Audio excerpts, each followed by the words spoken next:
Esta mañana en la conferencia en Palacio Nacional, dedicada como todos los martes al tema de la salud, pues se dio a conocer que el país ya encadena varias semanas a la baja en la transmisión del COVID. Vamos a escuchar al secretario de Salud, Jorge Alcocer. Cumplimos 7 semanas en México y también en varios países del mundo en que la pandemia, el número de casos activos, las desafortunadas defunciones y la ocupación de camas generales y de aquellas con ventilador para los casos graves están disminuyendo en lo general. Sin embargo, nuevamente hacemos un llamado a la población, a su disciplina, a su solidaridad, de no confiarse y mantener las medidas sanitarias para evitar que no haya una tercera ola de contagios. Bueno, pues vamos a hablar sobre esta declaración y en general cómo están las cosas relacionadas con la epidemia, hacer un corte de caja con la doctora Lorian Jiménez Faibi, jefa del Laboratorio de Genética Molecular de la UNAM y doctora en Ciencias Médicas por la Universidad de Harvard, a quien me da un gran gusto volver a escuchar. Doctora, ¿cómo está? ¿Qué tal, Pascal? Muy buenos días, muy bien, gracias. ¿Cómo va ese libro en ventas? Oh, qué barbaridad.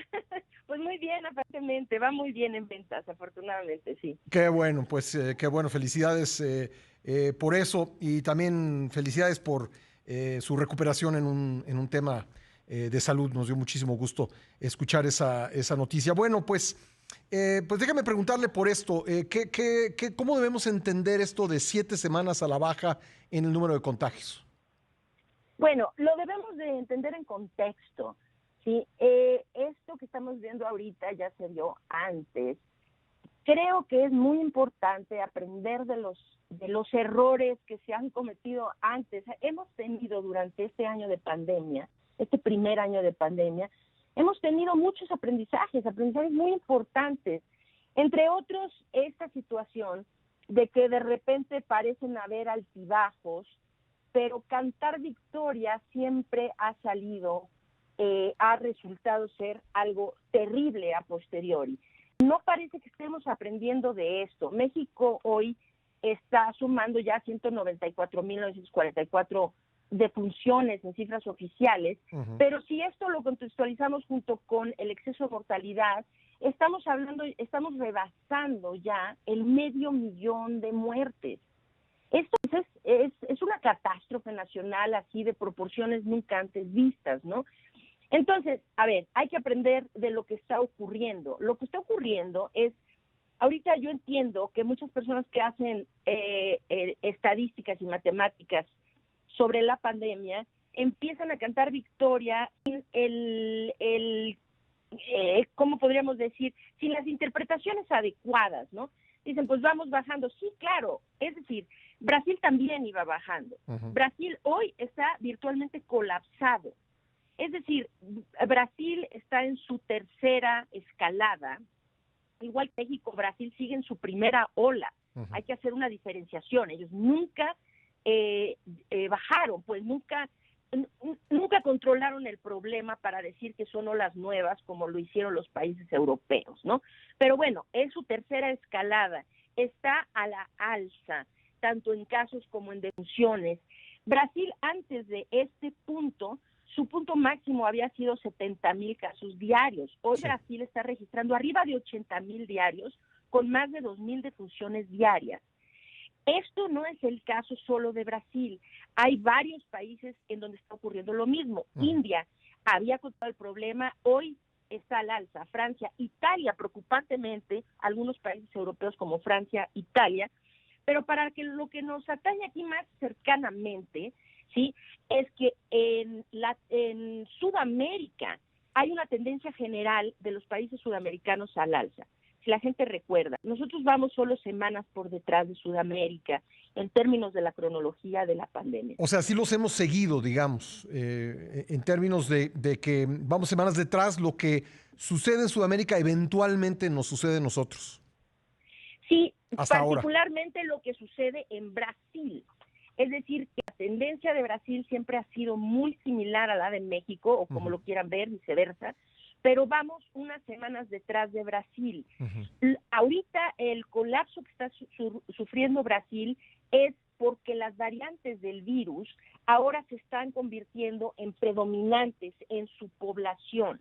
Entonces, una vez que esto ocurre, yo sé que la gente empieza a especular nuevamente. Es muy preocupante para mí cuando la gente que hace matemáticas serias empieza nuevamente a especular con la posibilidad de que estemos llegando a una suerte de inmunidad de rebaño vía la infección natural, cuando la ciencia se ha demostrado ya muy tajantemente que la inmunidad de rebaño contra COVID-19 no existe sin la vacunación.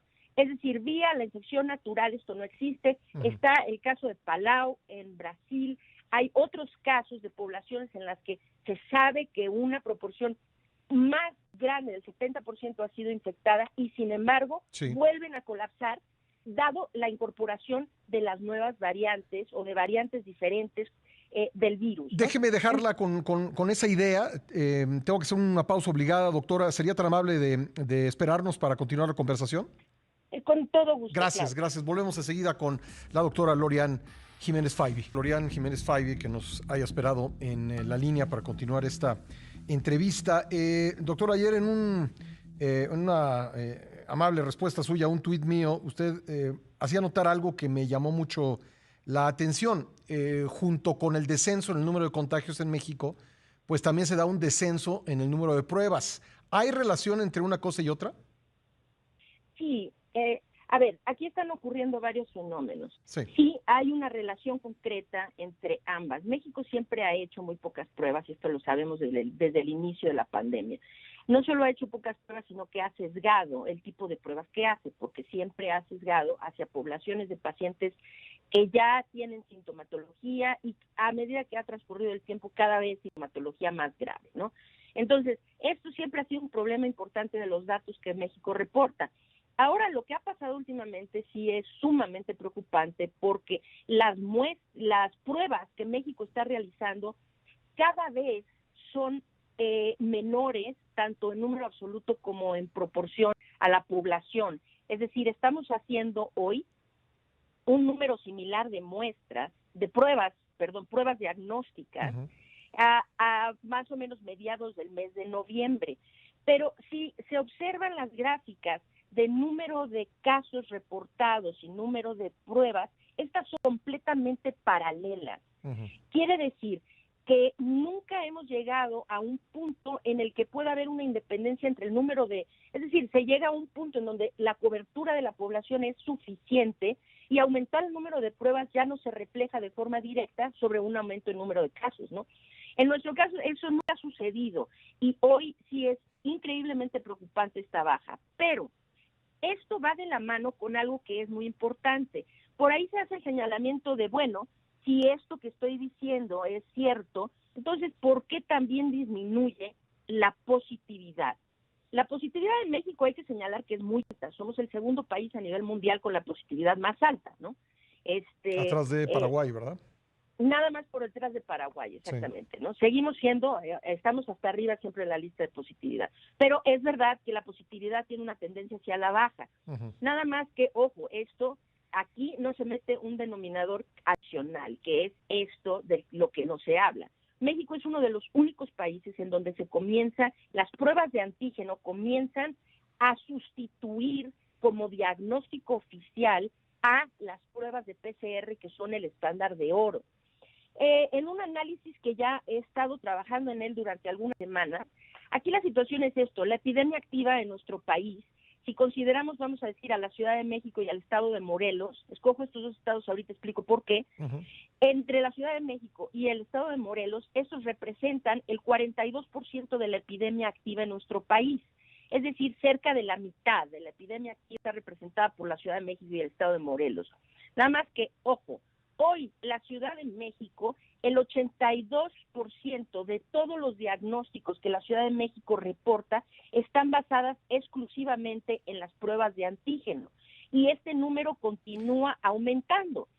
Esto en el estado de Morelos es aún peor, en donde el 92% de todo lo que se reporta como caso está basado exclusivamente en una prueba de antígeno. Sí. Ahora la gente se pregunta, ¿qué tienen de malo las pruebas de antígeno? Y la respuesta es, en términos generales, no tienen nada de malo, salvo que en México, la forma como estas pruebas se están aplicando, alrededor del 27% de las pruebas de antígeno que se aplican en estos mismos estados son falsos negativos.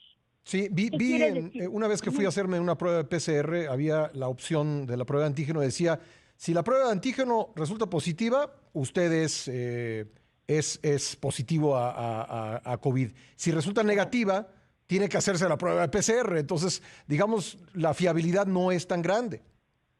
No, y de hecho, hoy por hoy ya no están haciendo eso. En la Ciudad de México solo el 9% de las pruebas de antígenos se corroboran con PCR y en el estado de Morelos solo el 1.2% se corroboran. Y déjeme aprovechar para preguntarle esto, porque ahora que tenemos estos casos de los más de 70 estudiantes argentinos que aparentemente se contagiaron en Cancún, creo que el reclamo que llega desde Buenos Aires es que pues habían dado negativo en las pruebas en México. Sí. Pues sí, hay muchas cosas. Uno, pues se contagiaron en Cancún y dos, pues hay algún problema con las pruebas en México. Sí. La razón es esta. A ver, hoy la forma como estas pruebas de antígenos se están llevando a cabo en nuestro país, el 25%, a lo que voy es el punto concreto para que el auditorio lo entienda. Si los estados que representan casi la mitad de la carga activa de la pandemia, cada vez sustituyen a la prueba que sí da un diagnóstico más certero por una prueba que tiene un índice de falsos negativos tan alto como por arriba del 25%, esto inmediatamente comienza a bajar la positividad. ¿Por qué? Porque sí se hacen más pruebas, pero de esas pruebas, una proporción de esas pruebas da un resultado negativo cuando en realidad la persona está infectada. Es decir, que son resultados falsos negativos.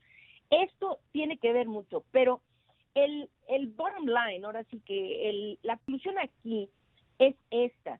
Independientemente, sabemos que en México nuestros datos nunca han sido muy fiables, ¿no?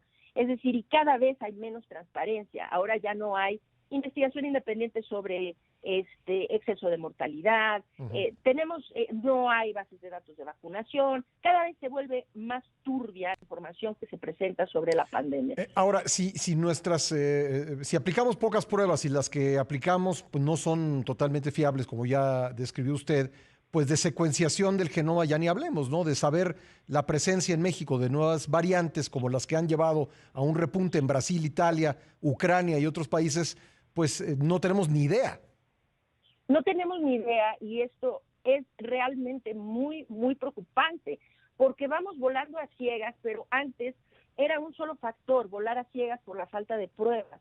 Ahora seguimos volando a ciegas por la falta de pruebas porque seguimos en el mismo problema. Ahora tampoco tenemos datos independientes de exceso de mortalidad, volamos a ciegas en términos de las vacunas, no hay bases de datos y ahora el factor adicional, que es lo que está mediando esta segunda parte de la pandemia a nivel mundial, que son las variantes del virus, en México no se tiene ninguna información realmente amplia sobre cuál es la proporción de estas variantes, en dónde se están propagando, en dónde comienzan a ser predominantes. No tenemos esta información.